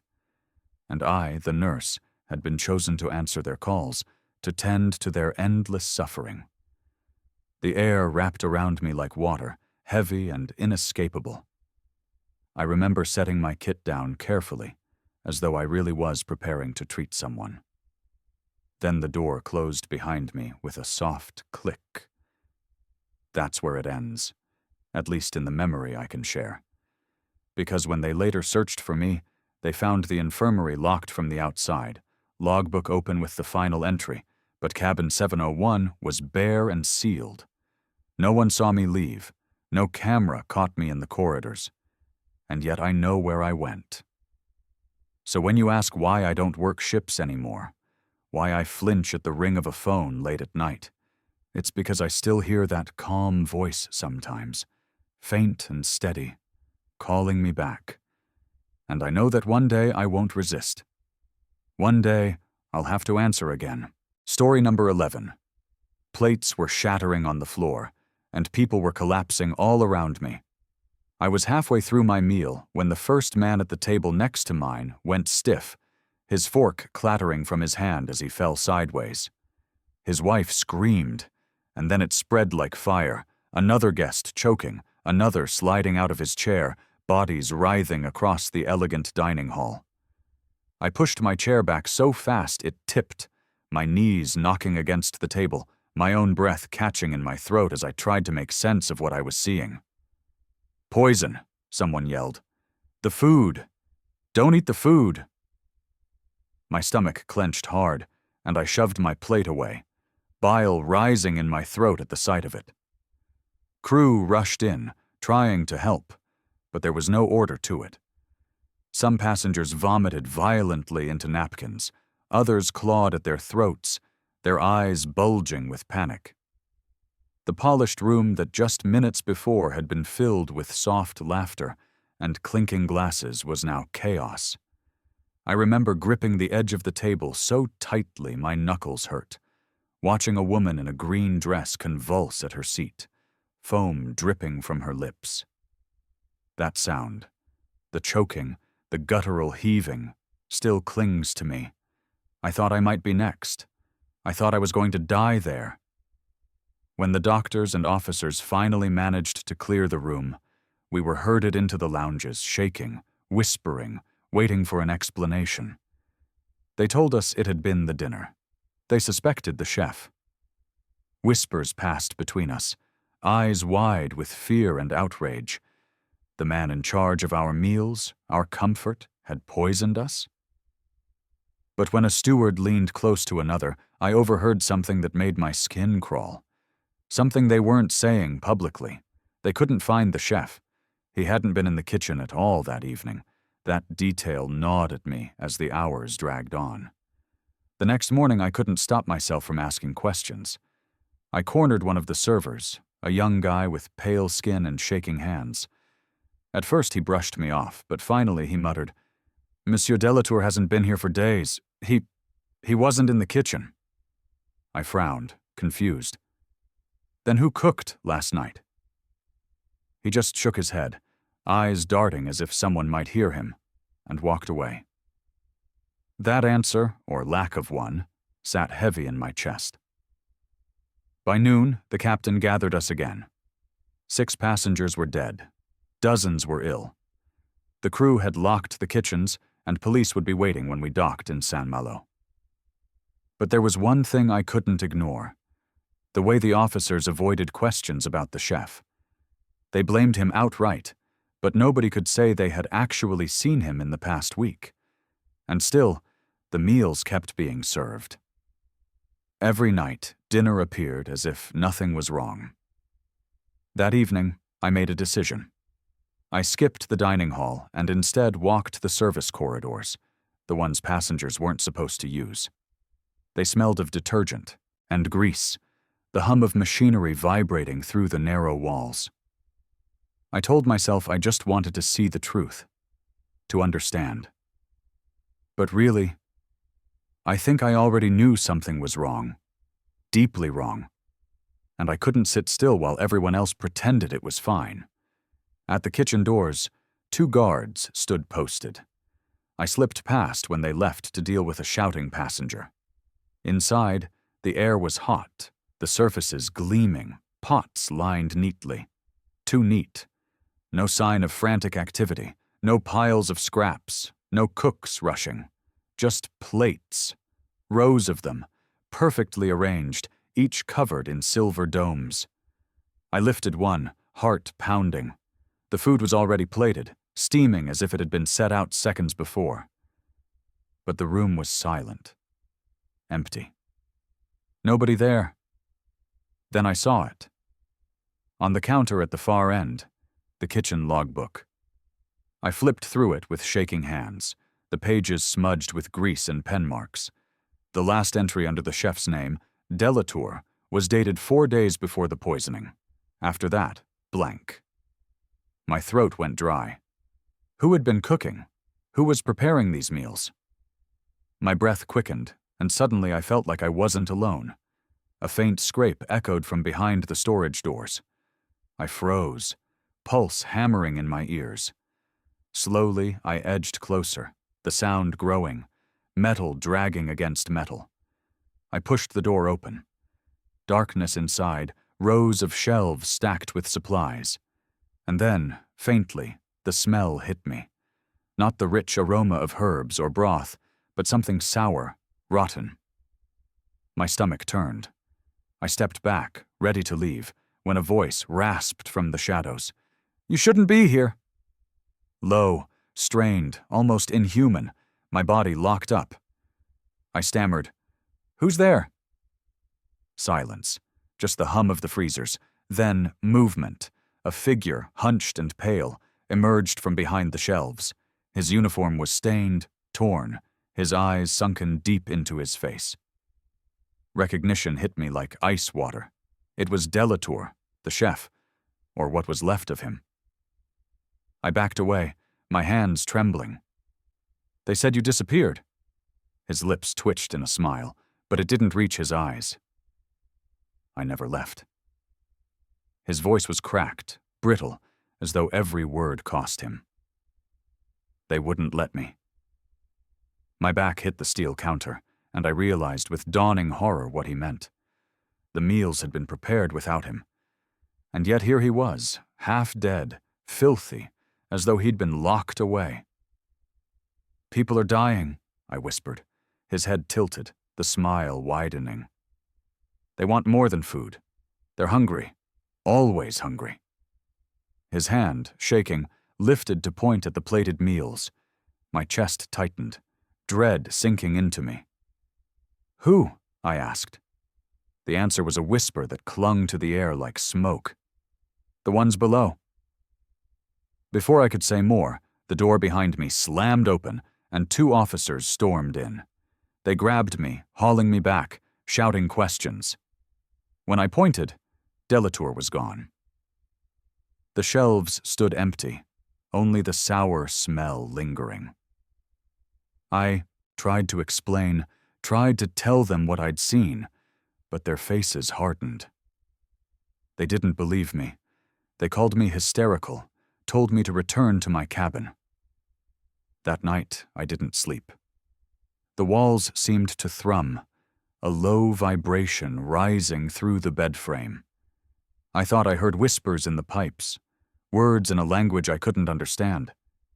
I pressed my hands over my ears, rocking back and forth, praying morning would come. When it did, another announcement followed. 3 more passengers dead. The meals had been withdrawn, but people still sickened. I couldn't take it anymore. I left my cabin, determined to find the truth again, even if it meant breaking every rule on board. I went back to the kitchens. The guards were gone this time. Inside, the plates were still there, fresh meals laid out again, steaming in the silence. My stomach lurched at the thought of anyone eating them. I forced myself to lift a lid. Beneath it wasn't food at all. It was flesh. Gray, stringy, glistening with grease. Not meat you'd find in any store. Something else. I stumbled back, gagging, clamping a hand over my mouth. My vision swam, my chest heaving as I tried to comprehend it. Then I heard the laughter.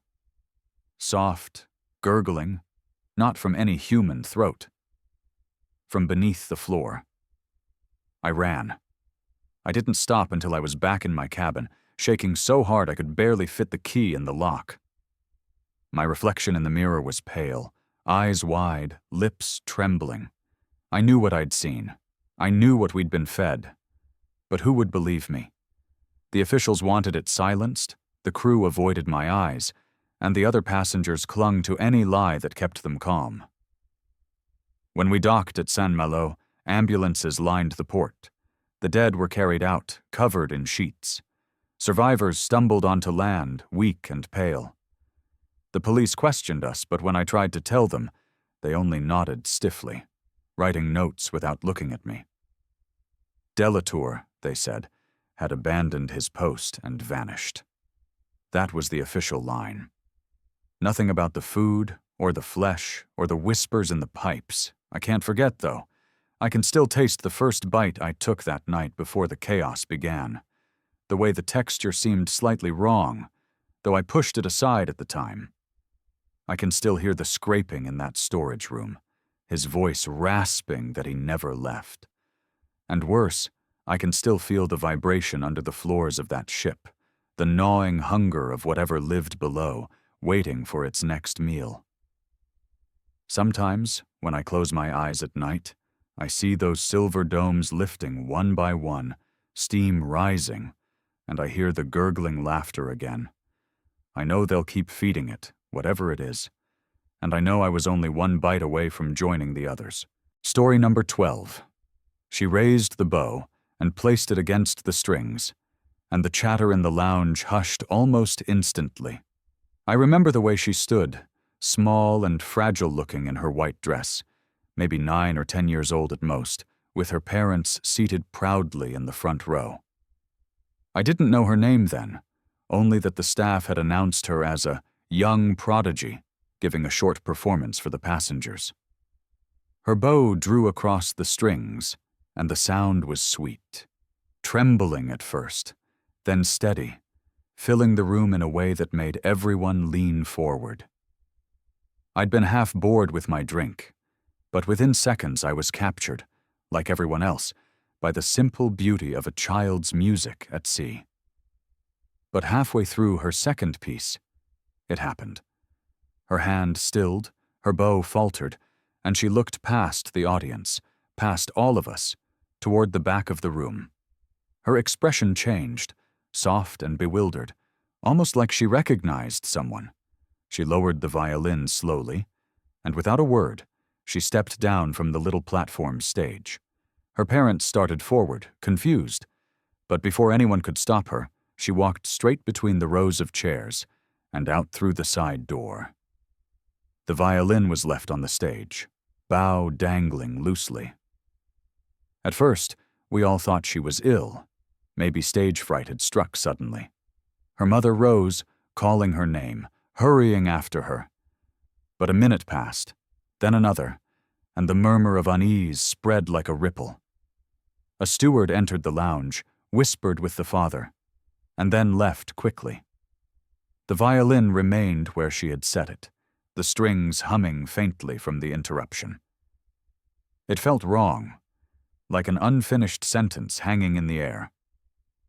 The captain announced over the loudspeaker soon after that a child had wandered off, that crew were assisting in locating her.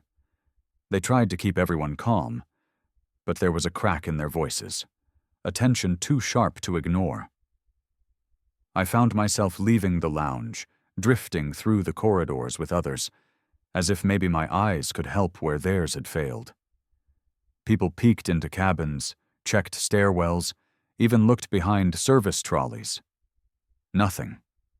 She had simply vanished into the veins of that ship. Later that night, after hours of searching, I returned to my cabin uneasy and restless. Sleep came fitfully, broken by strange noises. Around midnight, I heard it clearly. The sound of a violin bow sliding across strings. Not a full tune, but a long, drawn-out note that wavered and broke, almost mournful. I sat up, convinced I must be dreaming. But then it came again, softer, as if far below me, deep in the metal belly of the ship. The next morning, passengers were whispering about the same thing. A man swore he'd heard music in the hall outside his cabin at 3 a.m. Another woman insisted she'd followed the sound down to the lower deck, only for it to stop when she opened the stairwell door. The parents were nowhere to be seen, though I glimpsed the father once, pacing alone on deck, his face gray and hollow. By the second night, curiosity had a hold of me. I couldn't just ignore it. When the music began again, faint and distant, I slipped on my shoes and left my cabin. The corridors were empty, eerily silent except for that faint resonance threading through the metal. I followed it, each step slower, cautious, until I found myself descending narrow stairs toward the maintenance level. The air grew colder, damper, and the vibration of the engines throbbed in my chest. The music was clearer down there. It wasn't just single notes. It was fragments of the same piece she had been playing in the lounge. The bow catching slightly, a child's imperfect but heartfelt rendition. My skin prickled. I knew with certainty that it was her. She was down there. My mouth was dry, my breath shallow, but I kept going, deeper into the labyrinth. I rounded a corner, my heart leaping at the echo ahead, and found nothing. Just pipes, gauges, crates. The music cut off instantly.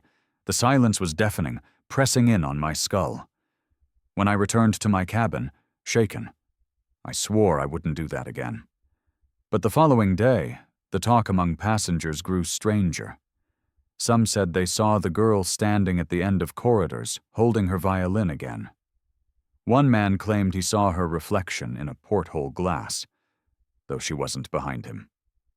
Crew dismissed it all, snapping at anyone who pressed them.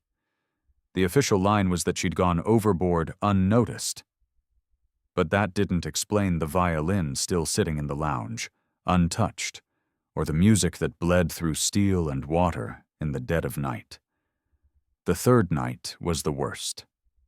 I woke from a shallow sleep to find the music not just distant, but inside my cabin, as if someone was sitting by the wall, bowing gently. I sat rigid in the dark, my heart hammering so hard it drowned everything else. Then, impossibly, I heard a whisper beneath the strings, a child's voice, faint, pleading. I couldn't make out the words, but the tone was unmistakable. She was asking for help. I don't know what compelled me, but I spoke aloud, barely above a breath. "Where are you?" The music stopped. A silence so thick it pressed against my eardrums followed. Then, from below, deep below, came a single plucked string, sharp and resonant. It was like an answer, like a beckoning. I didn't wait until morning. I went back down into the bowels of the ship, clutching my small flashlight, shaking so badly I nearly dropped it. The sound grew louder with each step. Not just one violin now, but several, weaving together in strange, dissonant harmony. It scraped at my nerves, set my teeth on edge. But I kept going. Finally, I reached a sealed hatch near the bilge. The music was loudest there, vibrating through the metal itself. I pressed my ear to it, and my blood ran cold. Behind the clash of strings, I heard children, dozens of them, laughing, crying, singing tunelessly. My knees buckled, and I stumbled back. The hatch rattled once, just slightly, as though something had pressed against it from the other side. I fled, breath tearing through my throat, not stopping until I collapsed in my cabin. The ship docked in Turku 2 days later, and I disembarked with the others, numb and hollow. The girl's disappearance was written off officially as a tragic accident. The violin was gone from the lounge by then, taken away quietly, no announcement made. People shook their heads, muttered condolences, then hurried back into their ordinary lives. But I can't. Even now, when I close my eyes, I hear it. Those trembling strings, bow scraping against wood, pulling notes that don't belong in this world. I know what I heard, what I felt. That child didn't just fall overboard. She was taken, absorbed into something beneath the ship, something that demanded her music. And I fear, deep down, that every performance, every note she played was never for us. It was for whatever waits in the dark water below. And I was there when it claimed her. I was there when the music followed me home. And that concludes our voyage through cruise ship horror stories. Which tale left you the most unsettled? If you made it all the way, type "The seas are watching" in the comments, so I know you're one of the brave passengers. Until next time, sail safe. And remember, out on the water, no one hears you scream.